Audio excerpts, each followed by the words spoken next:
The Chicago Bears' collapse against the Detroit Lions felt all too familiar and almost predictable at this point. The defense got too conservative, the offense got stale, and it's hard to point to one specific problem above all the rest. You are Locked On Bears, your daily Chicago Bears podcast. Part of the Locked On Podcast Network, your team every day.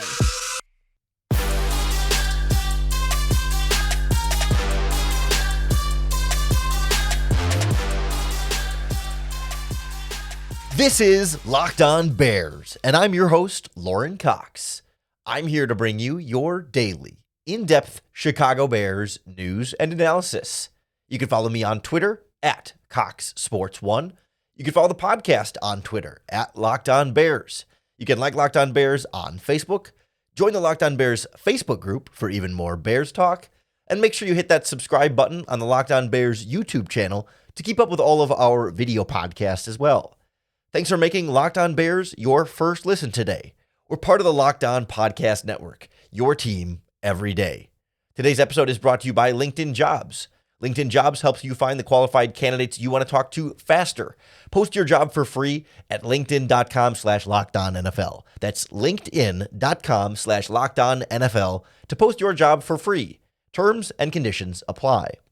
On the show today, we look at this Chicago Bears loss to the Detroit Lions and try and take stock of what to me is a weird game where Justin Fields played well, came in and had a strong game, it felt for the most part, until the very end. The defense had a strong game for the most part until the very end, and left feeling like neither one is fully to blame, but both deserve some credit, but yet they still lost. So it's kind of a weird spot of like everybody did well, but it still wasn't good enough. The mistakes that they did make seem like stuff you could live with, but in this case, they couldn't. So we'll kind of go through that and where the coaching staff and coaching certainly plays a factor in this.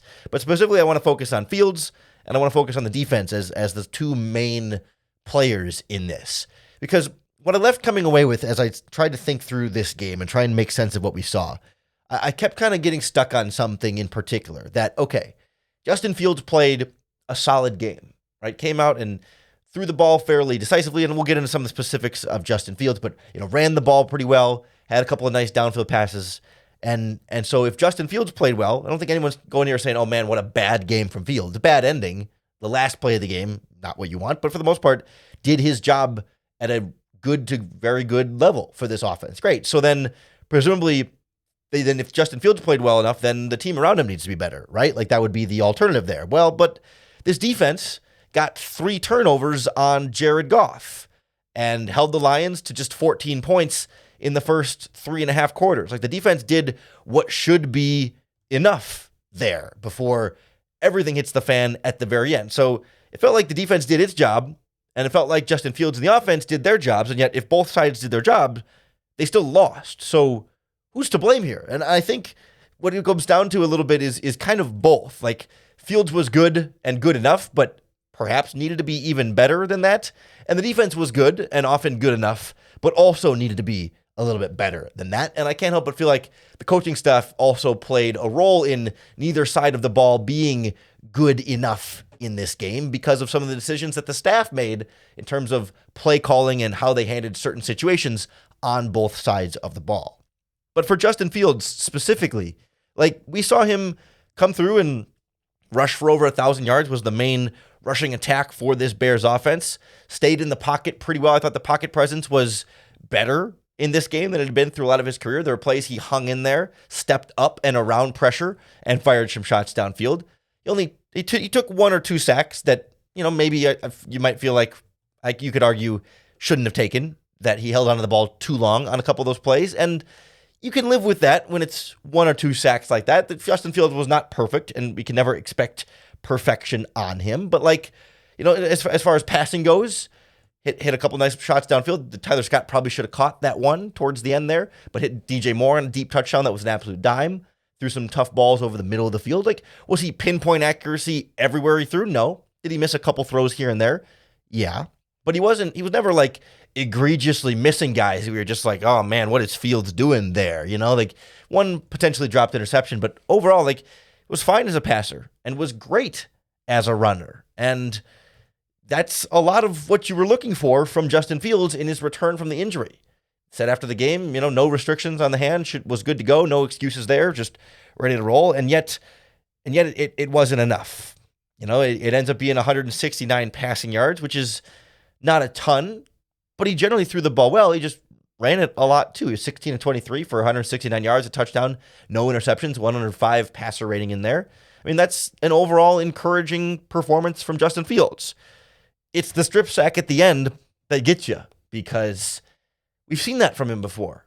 We've seen fourth quarter strip sacks, fourth quarter fumbles. He gets the ball under 2 minutes, a chance to drive down and win the game for his team, and it's not something he's been able to consistently do and perform on it and excel in. And certainly in a lot of those situations, you can point to the team around him and say, oh, well, Darnell Wright got beat too easily on that play. Or in previous weeks, it'll be a drop pass on fourth down. It'll be a tip pass or a bad pass where it's not always stuff that's directly 100% Justin Fields' fault.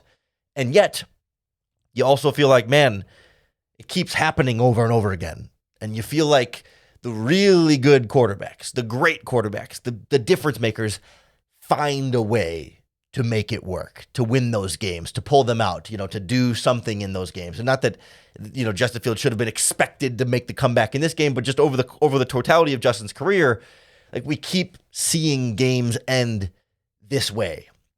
And so we're again left feeling like a lot to be really encouraged about by Justin in this game, and progress and growth, but still some questions and still some wondering, like, does he need to do more? It doesn't feel like it, but at the same time, the offense needed more. I mean, they weren't able to fully take advantage of some of the things the defense was doing for them, and the special teams was doing for them in this game. A lot of those drives ended in field goals when you want to see Justin Fields end those drives with touchdowns. And some of that's on the players around him, some of that's on the coaching staff, and I want to get to that in particular in a little bit here too. And it's hard to live in this world where you certainly can't pin all the offensive shortcomings on Justin Fields, and you got to give him a lot of credit for everything that he did, but you can't pretend like you also still want more. Like, are we at a point where we can comfortably say, yes, that was a lot better from Justin Fields, but ideally you want a little bit more? Like, I'm left here without a definitive, like, here is the opinion. And I think that's something I want to go back and watch the All-22 film and really get a better sense of what Justin Fields was able to do independently of his teammates, particularly as a passer. Because I think as a runner, we saw him go be an individual playmaker for his offense and elevate the level plays around him, and that should be enough. And yet in this game, it wasn't. So does that mean all the blame should belong on the defense? Because when you take a step back, it was a pretty good defensive performance for the vast majority of this game. And so does the last 3 or 4 minutes of this game undo absolutely everything else the defense did? Or should they have done more to support the defense and take advantage of what the defense was doing? We'll look at that side of the ball and that part of the perspective here next on Locked On Bears. The Locked On Bears podcast is brought to you by our friends at LinkedIn Jobs. These days, every new potential hire can feel like a high-stakes wager for your small business. You want to be 100% certain that you have access to the best qualified candidates available. That's why you have to check out LinkedIn Jobs, because LinkedIn Jobs helps find the right people for your team faster and for free. I'm on LinkedIn. I bet you're on LinkedIn. And if you're not, a lot of your friends and family members are on LinkedIn. So it's a great pool of candidates. And then they've got simple tools like screening questions that make it easy to focus on people with just the right skills and experience, so you can quickly prioritize who you'd like to interview and hire. That's why small businesses rate LinkedIn Jobs number 1 in delivering quality hires compared to their leading competitors. LinkedIn Jobs helps you find the qualified candidates you want to talk to faster.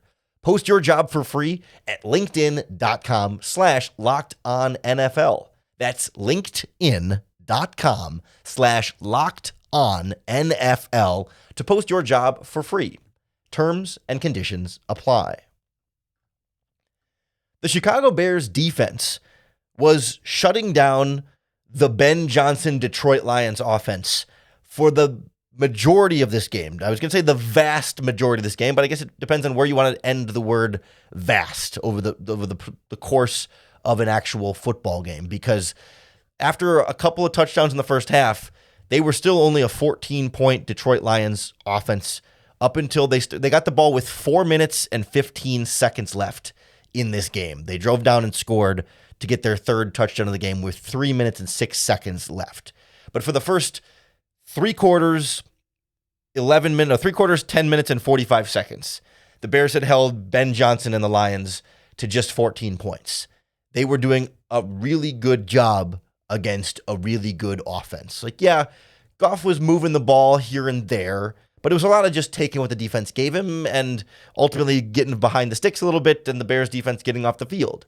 And, they were running the ball all right. I would just almost say they were running the ball well, but they weren't running the ball well enough to run over the defense. They were getting some yards here and there, but it wasn't dominating in the ground game. It was not enough because it was only 14 points. And again, 7 of those points in the first half came after the Tyler Scott fumble, where I'm not even really going to get that mad at the defense for that. I mean, sure, you don't want to give up any points off a turnover, but when they start with the ball in basically just outside of field goal range, that drive, again, they don't excuse it per se, but it's kind of like, okay, I understand giving up a touchdown there.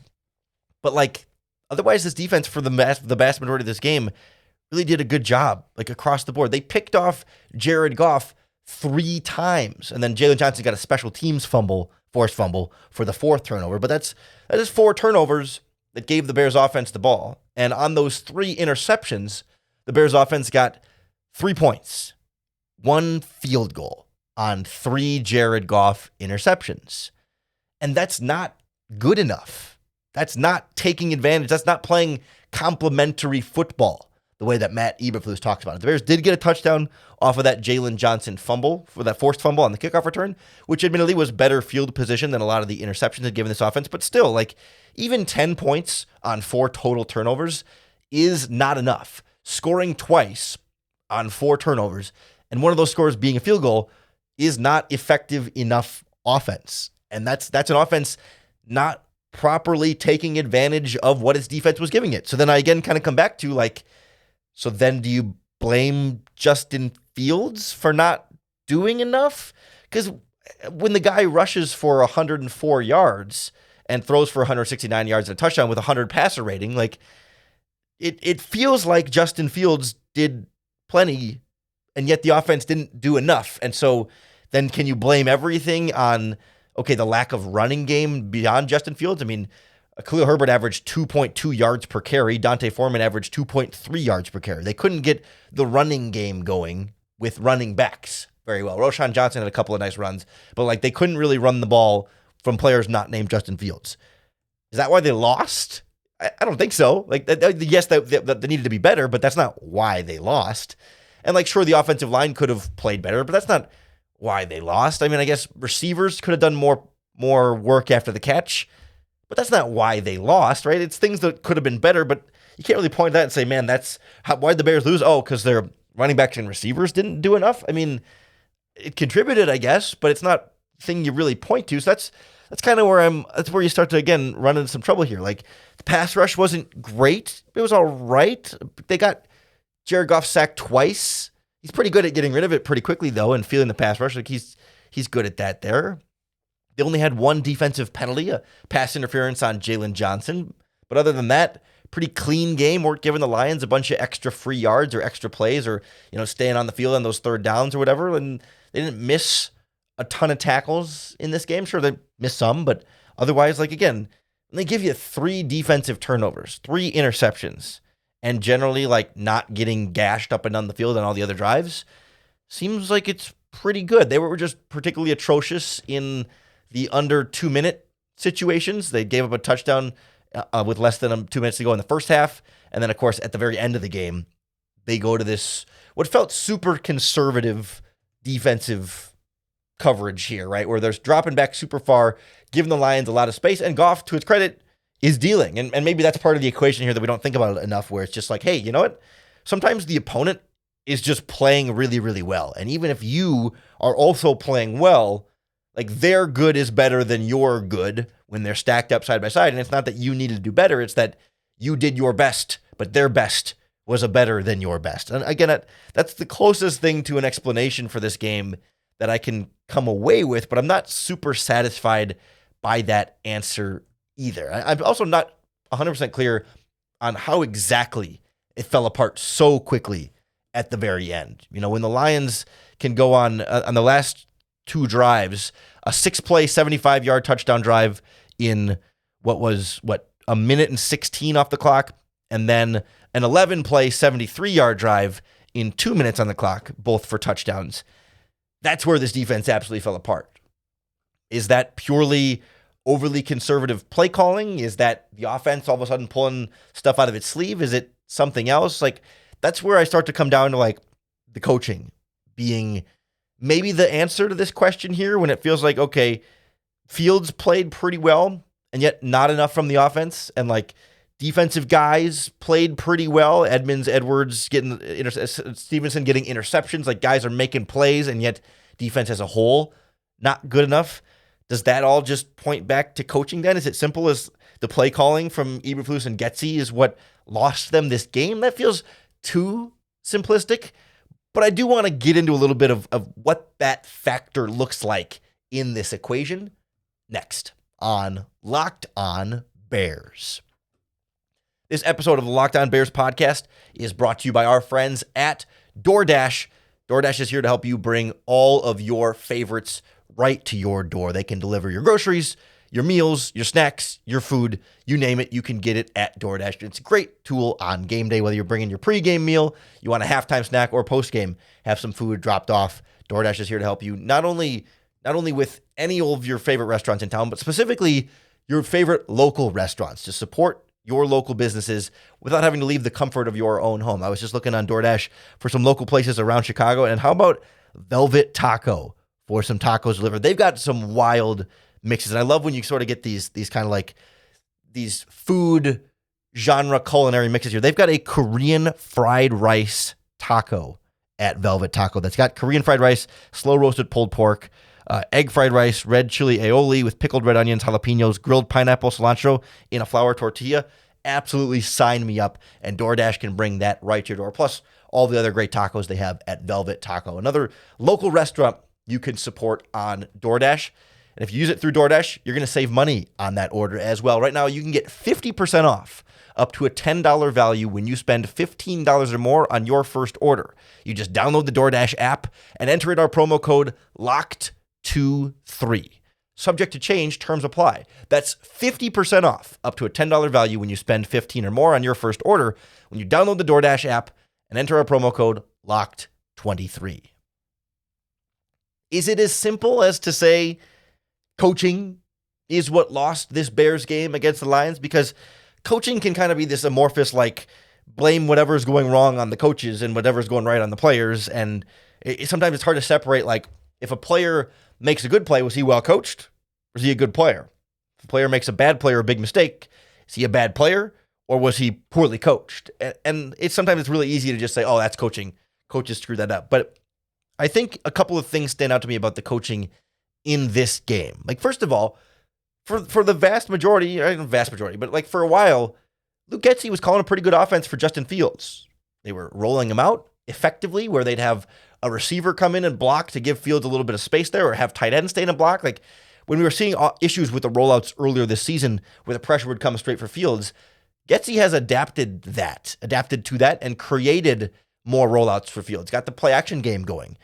Got the quarterback running game going quite a bit early there, and stuck with the running game throughout the course of this game. Got a lot going on the ground, and it felt like the Bears had a lot of answers offensively and looked good during a lot of stretches of this game. The Lions adjusted a bit, loaded up quite a bit more up front. That's why the Bears couldn't get the regular running game going consistently, but Getsy still found ways to, read option with Justin Fields and let Fields beat a man. At the end of the day, you'd like to find other ways to win running the ball, but it works, right? The QB lead runs weren't working. The direct snaps to Fields, those never worked. But they got away from that after a while, and it was just Fields' read option. And even when they'd leave a guy there to try and stop Fields, they couldn't. And that worked. But then, it felt like down the stretch, the offense got more conservative.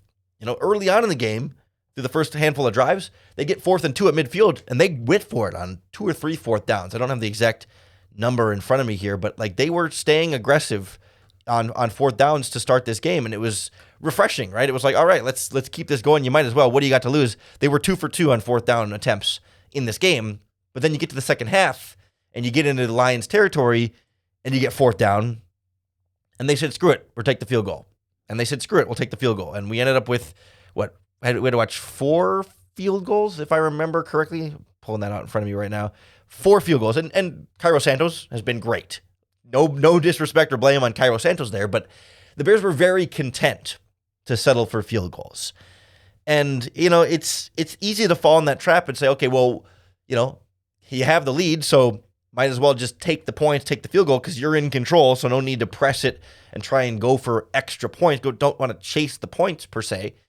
But there's something to be said about really keeping the pedal to the metal here, staying aggressive, and taking it to the Lions, not because you're trying to run up the score, per se, but because you're trying to protect that lead. And you know that this team has collapsed many times before, and it's easy to second guess with hindsight and say, oh, you should have gone for it here, should have gone for it there. But when it ends up being 4 field goals, and specifically, there were a couple of those times when they were clearly playing for the field goal. When they got 3rd and 8 and handed it off to Khalil Herbert for 3 yards. When you got 3rd and 6 and you hand it off to the running back for 3 yards, and then you take the field goal. On plays that, you know what? If you throw it and it's incomplete, you're still in field goal range. And so why not give your quarterback a shot there?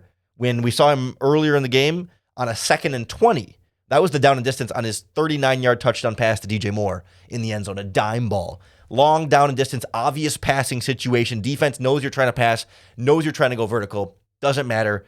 Fields delivers a perfect pass. It was gorgeous.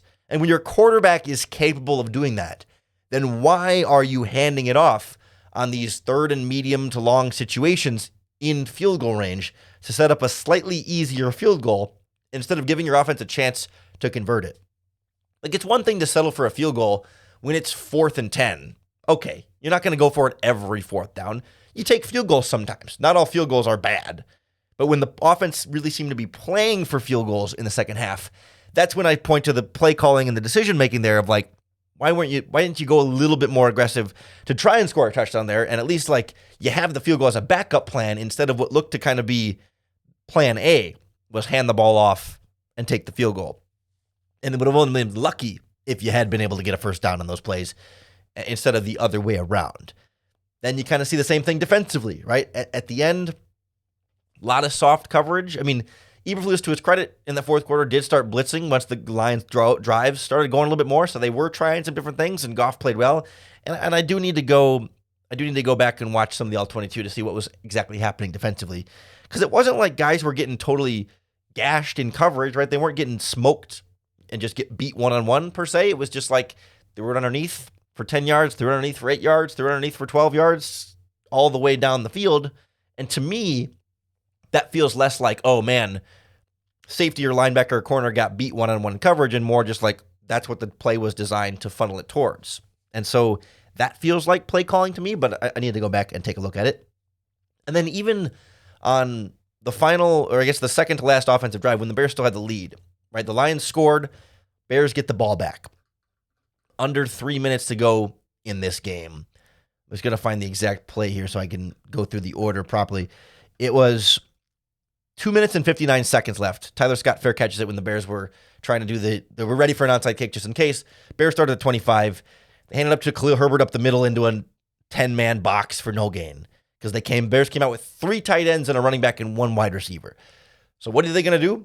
Run the ball. What does the defense know they're going to do? Run the ball. So what do? They run the ball up the middle. No gain. Runs into a big pile. 2nd and 10. Same thing. 3 tight ends, 1 running back, 1 wide receiver. What are they going to do? Run the ball. What do? Run the ball. I think that one may have had a read option on it, and Fields still gave it off, but they get 1 yard. And yeah, I get that you want to get rid of the Lions' timeouts, but loading up with 3 tight ends and doing the obvious handoff doesn't feel like the only way to get the Lions to use a timeout, where you could maybe give yourself a better chance to maybe actually get a first down there. Then you go to 3rd and 9 there, and Justin Fields take that shot to Tyler Scott, and you might go, oh, well, what the heck? Why was Justin Fields throwing deep on that 3rd and 9 there? But it was a good ball. Tyler Scott falls down, but when you watch the replay, man, looked like it went through Tyler Scott's hands there. Looked like he could have caught that ball had he been able to stay on his feet, and Fields was clearly frustrated by what he saw in that play. because it looked like a pretty good ball from your quarterback. Certainly, maybe, you can always dial it in a little bit more pinpoint, but like that one was a pretty catchable ball that would have perhaps won them the game, or at least really made it a lot more difficult for the Lions to drive down and score at the end. And so I like that Fields was able to stay aggressive there, and that they at least tried to pass on that 3rd and 9 instead of just handing it off again into a pile of defenders for no gain. But it still felt like those first 2 plays were just kind of wasted, gimme, obvious, conservative play calling there. And, you could have thrown a quick out route.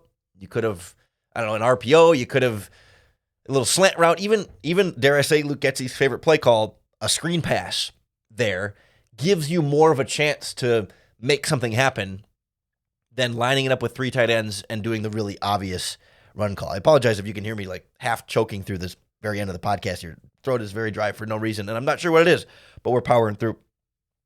Excuse me. And so that's where you feel like coaching is part of the problem here, and perhaps a big part of the problem here, when it feels like the offensive and defensive play calling and the decisions they made in key situations ended up hurting this team and limiting or detracting from their ability to win the game. I don't want to sit here and say, though, that that's purely the only reason they lost, but I think as we talk through it on the podcast, I'm talking myself into that being the biggest reason that they lost, but not the only reason that they lost. Is that fair? Can we say that? Like, the defense needed to be a little bit better, the offense needed to be a little bit better, but coaching staff was maybe the reason why they weren't a little bit better, and that Fields did some really good things individually, and that the defense did some really good things individually. But at the end of the day, this team, when they really put their best out on the field, the healthiest they've been all season, really playing well for a lot of this game, their best still isn't enough. And that's what gets this team to be so frustrating for all of us watching along. I hope the Locked On Bears podcast helps alleviate some of your frustrations with it, or at least helps you feel a little bit better about it, or at least works through it in some kind of group therapy setting for you here. If you enjoy the podcast, make sure you hit that subscribe button on YouTube or wherever you listen to podcasts. That's going to be the best way to keep up with all of our daily, in-depth Chicago Bears news and analysis. Really thank you for making Locked On Bears your first listen today. Make sure you come on back tomorrow as we go through some of the All-22 film and figure out what we can glean about Fields and the offense and also the defense, and see, on a watch back through with the wider angle, we can figure out what really went wrong, and also what was working well, what went right for this team for so much of that game, and what went poorly for this team in a couple of key scenarios. So we'll break that down, and before you know it, we'll be turning our attention to Josh Dobbs and the Minnesota Vikings, getting ready for that Monday night matchup coming up next week. A lot more goodies coming for you on the Locked On Bears podcast this week, so keep coming back each and every day for your next opportunity to bear down.